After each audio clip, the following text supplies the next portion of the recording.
अभिमान करायचं मी तुमच्या जवळ राहावा असं वाटत असेल तर अगोदर हे अवगुण टाळा. कोणते अवगुण? पहिला आहे कुचैलीनम. ऐका ऐका ऐका, तुम्हाला तुमच्याकडे लक्ष्मी राहावी वाटते ना, तर हे अवगुण काढून टाका. कुचैलीनम काय भानगड आहे? हे कुचैलीनम, आपल्या घरामध्ये खराब वास कधी येऊ नये. काय करायचं ते करा, स्वच्छता ठेवा, शेंट मारा, घरात खराब वास येऊ नये. पहिली गोष्ट.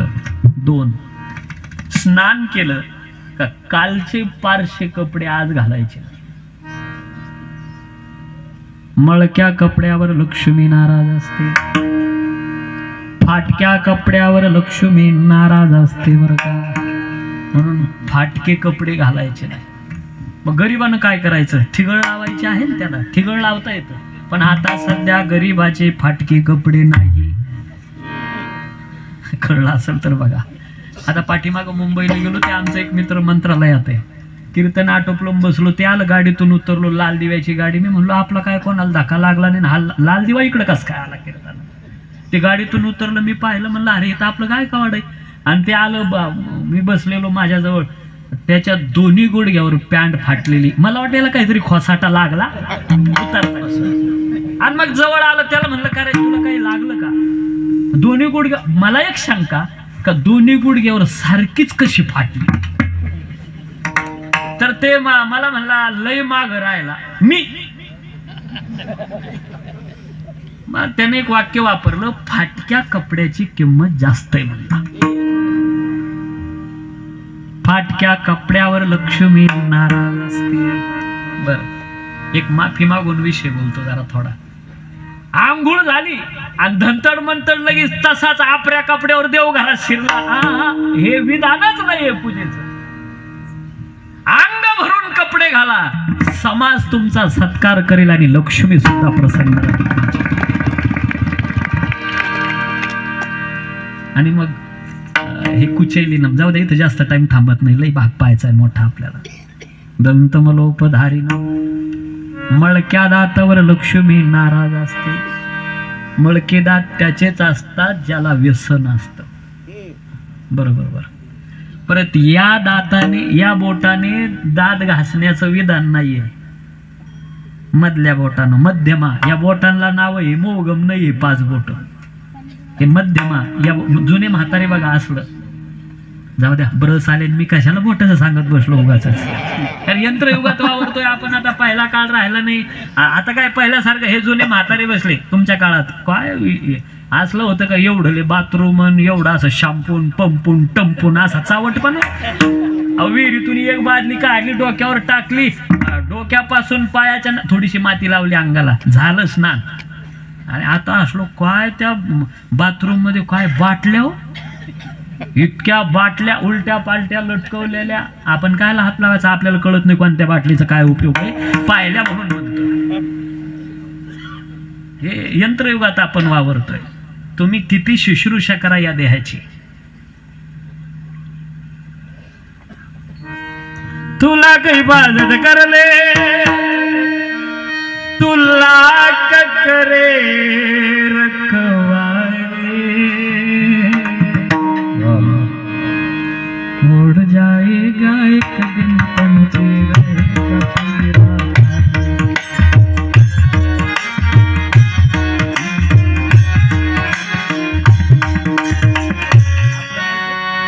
म्हणून काहीतरी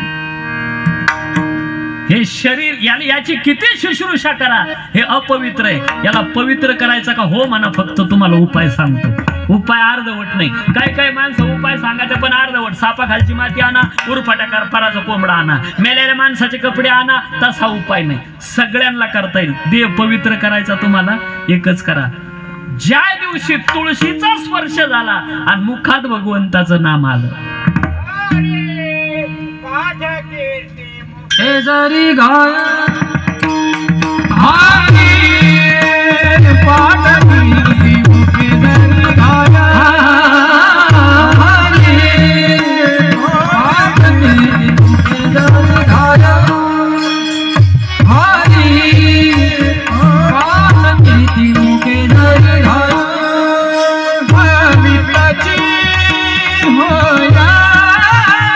पवित्र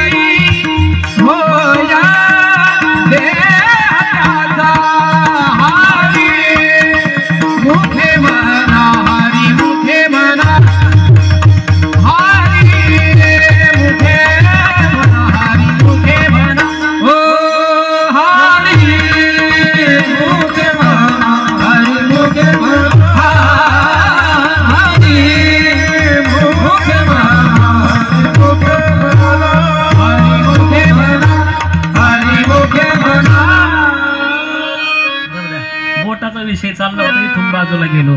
दंतमलोपधारिणम हे अवगुण आपल्या जवळ येऊ द्यायचं नाही. त्याच्या पुढचा अवगुण सांगितलाय कोणता? भववासिनम. हे भववासिनम काय? जास्त खाणारावर लक्ष्मी नाराज असते. काय काय काय माणसं, काय पोट आहे का कोट आहे तेच कळत नाही. आमच्या तिथं ते चोपदार नाशिकला त्या दिवशी 7 वाजता कीर्तन होतं आणि 3 वाजता आम्ही थोडं लवकर गेलो. मित्राचाच होता कार्यक्रम. ते 3 वाजता जेवायला बसलो. चोपदार 3री पंगत उठत होती तरी हे जेवत होत. आणि मग तो अन्नदाता बिचारा नम्र होता, ते गेला आणि त्याने असे हात जोडले. म्हणे चोपदार काका 3री पंगत उठून राहिली, तुम्ही अजून जेवताच आहे. तो त्याच्या बापाचं बारसं जेवलेला होता. चोपदार साधा नव्हता. चोपदार म्हणला अजिबात बोलायचं काम नाही, आपण नियमाच्या पलीकडे वागतच नाही. खिशातून पत्रिका काढली आणि दाखवली, हे बघा जेवणाची वेळ 3 ते 6.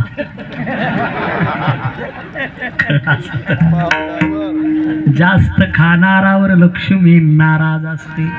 भववासिनम. याच्यात थोडासा वेळ जाईल आपला, थोडं 5-1 मिनिटं पुढे गेलं चालेल कीर्तन. मागच्या वर्षीचा टाइम बाकी आहे ना आपला, कव्हर करून. आता एक विषय असा आहे नेमका, मी थोडा संभ्रमात आहे तुमच्या पुढं मांडू का नको मांडू. कारण मी सांगू नये तुम्ही ऐकणार नाही याची मला पूर्ण खात्री. नाही ऐकणार तुम्ही.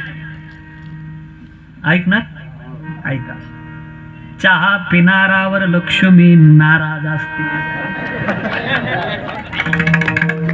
म्हणून म्हणलो होतो मीही सांगू नये तुम्ही ऐकू नये.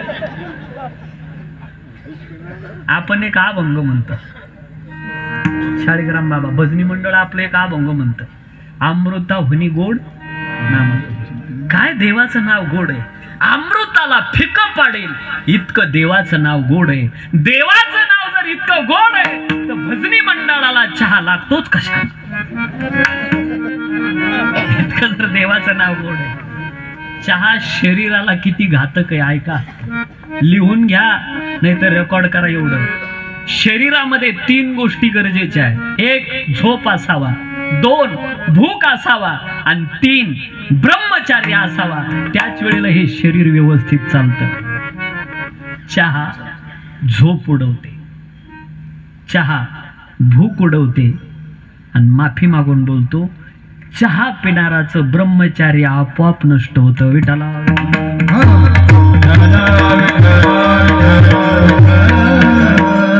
काही म्हणते बाबांना चहा सांगितला आहे, येऊ द्या कॉफी, हे बिडी सोडून चिली मोड नाही. बाबा वासिनम जास्त थांबत नाही. चला याच्या पुढचं लगेच. निष्ठुर भाषिनम. कठोर बोलणारावर लक्ष्मी नाराज असते. मग याचं उत्तर लक्ष्मी कशी प्रसन्न राहते ज्ञानोबरायांनी दिलंय. साचा मी तुले शब्द जैसे कल्लोळ अमृता तेरे अमृताचे शब्द जैसे साचा